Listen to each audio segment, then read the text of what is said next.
welcome to Math Fun. This is a tutorial on one-to-one and inverse functions. How do I identify if a function is one-to-one? And what is a function anyway? A function is a special relationship where each input has a single output. It is often written as f of x, where x is the input value. So under a mapping diagram or an equation, we can say that example number 1 is a function, since every x value has a corresponding y value. But if you look closely, x1 and x2 in this case have the same y value. So this example is a function, although it's not a one-to-one function. Wow! Dapat matuto kang makontento sa isa. Kaso si X, di kami naging one-to-one, naging one-to-many siya. So, a one-to-one function is when each domain value has strictly one range value. Next, how do we identify if a graph passes a one-to-one function? Alam ko yan, Jamie. Upang pumasa ka sa kanya, kailangan mong dumaan sa mga pagsubok. Well, technically, it's correct. First, a graph must pass a vertical line test to see or to tell us if a graph is a function or not. Got it. How will I know if it's one-to-one? Now, the second step is quite similar. Instead of using a vertical line, we use a horizontal line.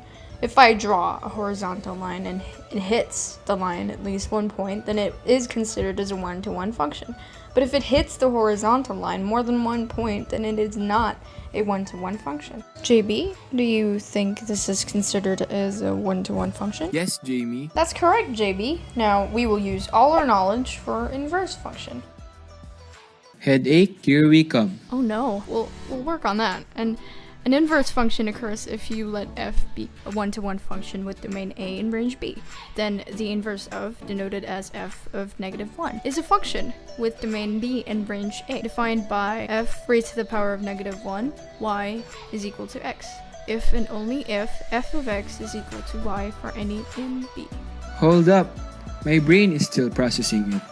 Oh, and remember, a function has an inverse if and only if it is a one-to-one. The first step is let y take the place of f of x. Second, switch mo yung places ni x and y. Third, solve for y para malaman mo kung bakit hindi nag-workout. I mean, i-isolate mo si y. And lastly, change y to f raised to the power of -1 of x. So, pwede ka ba magbigay ng example? Syempre naman. Example number 1. G of x is equal to 3x plus 2. So, what's the first step? Let g of x be y. So, magiging y is equal to 3x plus 2. We have to switch the x and y. Hence, x is equal to 3y plus 2. Pero kailangan natin i-isolate si y para magiging x minus 2 equals 3y. So, in order to solve, you divide 3 by both sides, getting x minus 2 over 3 is equal to g raised to -1 of x. O dahil dyan, ako naman magtatanong. Okay, ano tanong mo? S of x is equal to 3x plus 4. Solve that. Easy. Change s of x to y so it becomes y is equal to 3x plus 4. And then switch the places of x and y and you get x is equal to 3y plus 4. But just like what I told you, we have to isolate y, so we transpose 4 and then it becomes x minus 4 is equal to 3y. Divide both sides by 3 so we can cancel the 3, leaving y alone. When y becomes isolated, it now becomes x minus 4 over 3 equals y.